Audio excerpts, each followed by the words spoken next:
let's go. The second trailer for Deadpool and Wolverine just dropped. I've watched it way too many times already and have picked up so many details and so many different big questions I have coming out of this. So for this video, I just want to run through those questions and try and answer them with whatever expertise I may have, and really appreciate all the little details in there because it is packed full of them.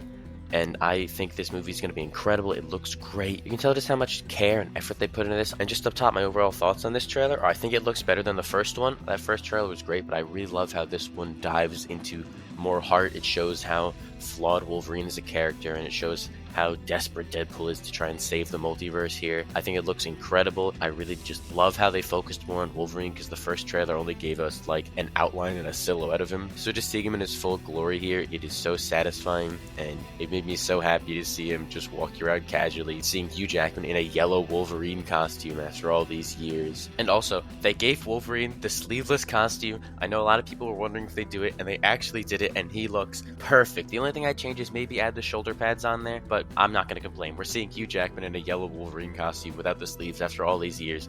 This is all I've ever wanted, and they finally did it. We really won. Like, we need to just soak this up for a minute. If you told me 7 years ago we'd see a Deadpool and Wolverine buddy comedy multiverse road trip where Wolverine wears the yellow suit, I would never believe you. But I'm so glad we've learned a timeline where that exists, because this movie looks like a blast. But that does lead us to the first question I have, which is, what happens to Wolverine's Earth? They make a huge point in the trailer to express that Wolverine's Earth kind of fell apart and it was all his fault. You see a bunch of tombstones for the X-Men members, and I'm really interested to see what happens there, because they're teasing that something terrible happened and it's Wolverine's fault, and it completely led to him spiraling out of control. This is not the Wolverine that we're used to seeing. This is one who's incredibly depressed, and he's a disaster. You can see him just trying to drink away his sorrows at the bar, and he clearly feels a lot of guilt for what happened. He doesn't look at himself as a hero anymore. So whatever big disaster happened is something he blames himself for. It makes me wonder what happened there, because I feel like for Wolverine to be the only surviving member of the X-Men, it's got to be something crazy, because they all must have died and his healing factor left him alive, so it's got to leave him with this sense of survivor's guilt. And I wonder if it's something like an extinction event from the comics. I know there's a big thing they do with all the Sentinels attacking, and maybe they all came and just killed all the X-Men and it was Wolverine's fault, or however it may be, but it leads to the X-Men dying, and he feels all the guilt from it. And I think it'll be interesting to see a Wolverine in live action who isn't this cool stoic badass all the time, but he's someone who feels a lot of remorse for his actions and doesn't think of himself as a hero anymore. And I think that dynamic with Deadpool in the movie, where Wolverine is clearly depressed, he's going through it, and Deadpool is just trying to kind of help him get back to the Wolverine he used to be, try and turn his life around, because that's what Deadpool really is. We see that a lot in the second movie, where he's trying to help Russell turn his life around, because Deadpool, for all the jokes and all the fun humor he does, he is a really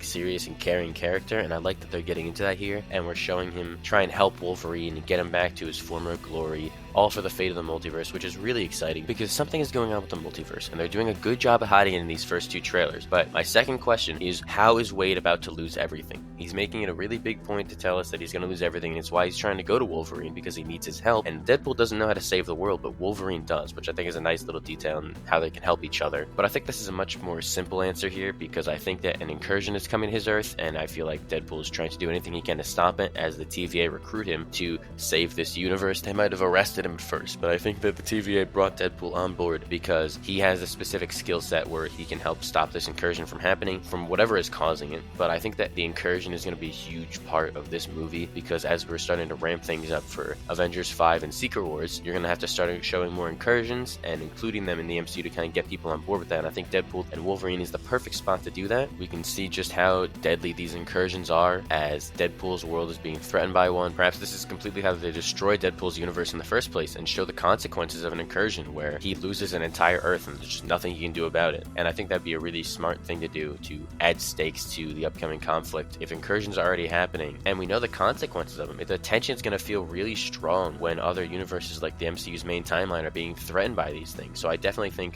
Wade is going to lose everything from an incursion, and he's bringing Wolverine on board to try and stop it from happening. And then my third question is, how did Wade and Logan get to the Void? Because obviously they're working with the TVA at some point. We know Deadpool's been recruited by Mr. Paradox, as we see that in the first trailer and a little bit in the second one, but we also see Wolverine in the TVA at one point, as Paradox is directly talking about how he's a failure. So it makes me wonder, how do they get from working with the TVA to being pruned in the Void? And I think this is a pretty simple answer, because at one point we see Deadpool fighting a bunch of TVA agents in this winter forest forced. So my prediction here is that Deadpool betrays the TVA, quote unquote, and he goes rogue because the TVA won't let him do something that goes against their policies, but it will help Deadpool save the multiverse from happening. Perhaps the TVA only wants Deadpool for this ulterior motive, but Deadpool just wants to save his Earth. So Deadpool will betray the TVA for the greater good, and it's going to get him pruned with Wolverine, and these two are going to be stuck in the void. And I think that's going to be a large part of the movie because we see the void playing a huge role in that first trailer, and then here in the second one we see a lot of action going on there.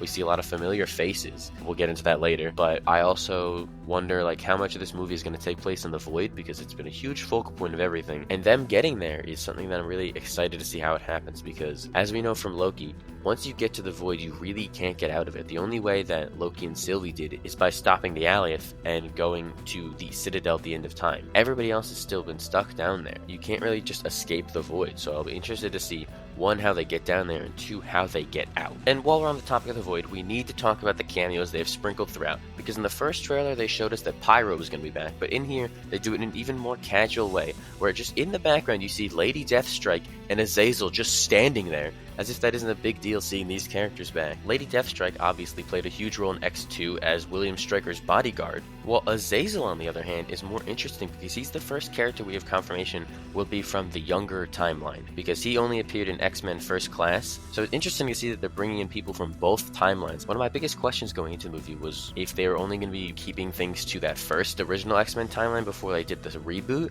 or if they're going to be bringing back people from both X-Men timelines. And I think it's really interesting here that Azazel basically confirms that they're going to be reaching into both timelines, because maybe this means we could see both Professor X's in this movie and have another interaction between James McAvoy and Patrick Stewart. Or maybe we'll see Michael Fassbender back as Magneto here.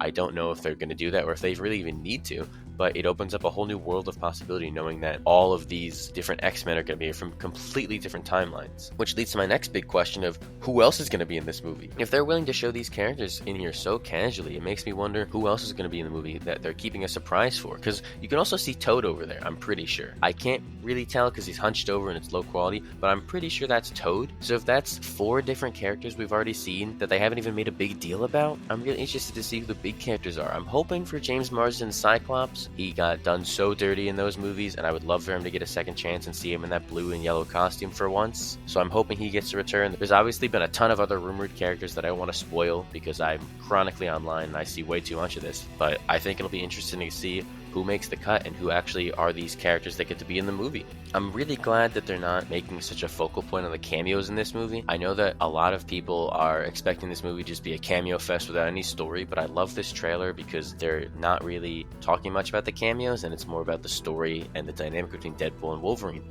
which I think is the right call because you don't want to have another Multiverse of Madness situation, which is a movie I love and will defend, but some people got really disappointed in that movie because the marketing made it seem like this cameo fest and we'd get to see Ben Affleck's Daredevil and all these other characters that were never going to be in the movie at all in the first place. And I think it's smart to not focus on the cameos and focus on the relationship between the 2 core characters and just kind of sprinkling cameos throughout so the hardcore fans can pick up on that and know what to expect and still get to see little cameos throughout, but it's not like the focal point of the marketing and the only thing the movie cares about. And then of course the biggest question to come out of this entire trailer is, can I adopt Dogpool? Please, I really want him. He looks so cute and adorable, and he's just a little guy, and he's a little freaky, and I love that about him. And I think that they should just give him to me. I want him more. I'll fight for him. I'll kill for him. I'll do anything for Dogpool. Look at that guy. How could you say no to a face like that? Wolverine's kind of a hater over there, but you know, he doesn't get it. He doesn't see the vision, and the vision is giving me Dogpool. Please. Please, Ryan Reynolds. I know you watch these videos. Give me him. Please. Please. Okay, no, but for real, the biggest question I have coming out of this trailer is all about Cassandra Nova.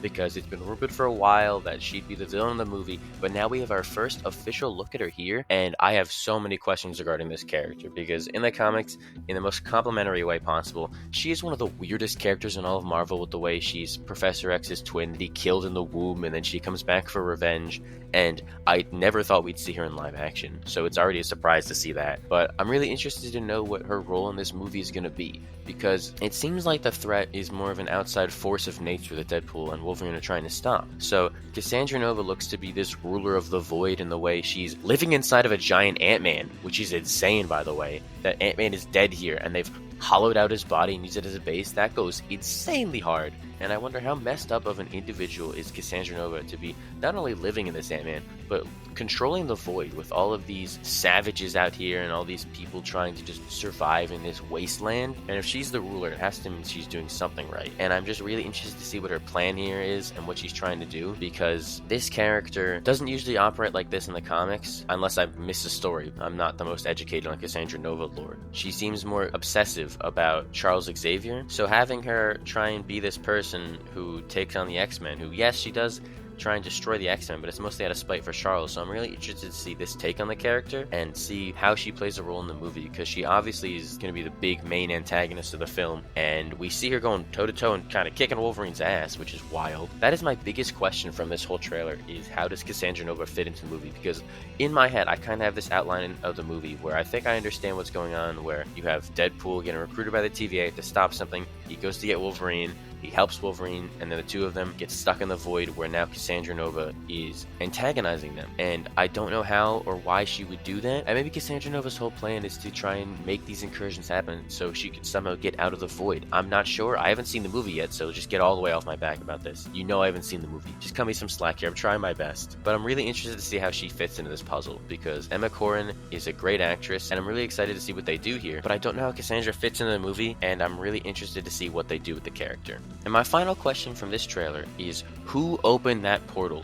Like, are we gonna get a Doctor Strange or Wong cameo in here? Is it some other mutant trapped in the void who has Doctor Strange magic-like abilities? Because that shot is a lot of fun and has a lot of implications that we can get into. Because there's nobody off the top of my head that I can think of who would be there that could open it and have those abilities, which is really exciting to think about, and I'm probably overanalyzing this 2-second shot too much. I also think there are 3 different possible outcomes that can come out of this portal being there. The first being that it's just a portal that gets them from place to place, and it's rather straightforward. They can do that kind of endgame portals moment in a more serious way, or Deadpool can make one quip and just kind of talk about it, which I think is the most boring option. The second, which I personally hope happens, is that Deadpool and Wolverine mock the portals moment from Endgame, and they bring together all the X-Men. They all come together, except it's like the Deadpool 2 X-Force montage, and Deadpool and Wolverine get through, and then they watch each X-Men come out of the portal and just get massacred. I think that would be hilarious to watch. It would give us the fun cameo fan service that we want to see, but it would also be a really funny joke to just have all these big name actors come back. Like, say you get Ben Affleck's Daredevil actually does come into this movie and he just immediately is murdered, or James Marsden gets his moment as Cyclops and then is killed. You can have so much fun bringing back these characters and just killing them off in the most gruesome way, which I think would be a great joke and worth all the money they'd have to spend on getting these people back. Or 3, an option that would be so unhinged and insane, but I would be on board for, is that the portal takes them to Endgame's final battle and we learn they were actually there the entire time. I think that would be insane to just casually do, but it would be so funny. Or maybe they get there after the battle ends and it's just kind of this throwaway joke, but I do hope it's that kind of Deadpool 2 montage where they just kill off as many people as they can. I think that'd be so rewarding. Those are basically all the questions I have coming out of this trailer. I think it did a fantastic job of getting me even more excited than I thought was possible for this movie. This is my most anticipated film of the year, and this trailer is amazing. It highlights everything that looks good about this movie and adds just enough little teasers for the future to keep me anticipated for more. I think this film is going to be fantastic. It's going to be great to see an MCU movie that takes place in a different universe off the sacred timeline. It'll allow them more freedom to do kind of whatever they want, which is exactly what you want to have for a Deadpool movie. I can't wait to see Hugh Jackman back as Wolverine. He is always going to be one of the greatest casting choices of all time, even if he isn't a short little guy. And I'm just so excited for this movie, so I'm going to go spend the rest of my day rewatching this trailer. Let me know what you thought in the comments down below about the trailer, and if you have any of the answers to these questions that I missed, please let me know. I'm obsessing over this film, and I'm probably going to be overanalyzing every little detail of it, so I cannot wait to see what you all have to say. I'm going to go insane waiting until July, I think. I'm going to lose my mind completely. And you know what? That's fine. There's no other way I'd like to go out. So thank you all for watching. I hope you enjoyed. Make sure to like and subscribe if you want to see more videos like this. This is much more of an unscripted video than I usually do. I just kind of woke up an hour ago, watched the trailer a few times. My voice may still be shot. I don't know. You're already at the end of the video though, so I got you. It worked. But seriously, thank you all for watching. You could be doing a lot more productive things with your time, and I appreciate you spending it here with me. Hopefully I see you in the next one, but for now, let's just enjoy this Deadpool and Wolverine era while it lasts, because this is going to be a special time to be an MCU fan.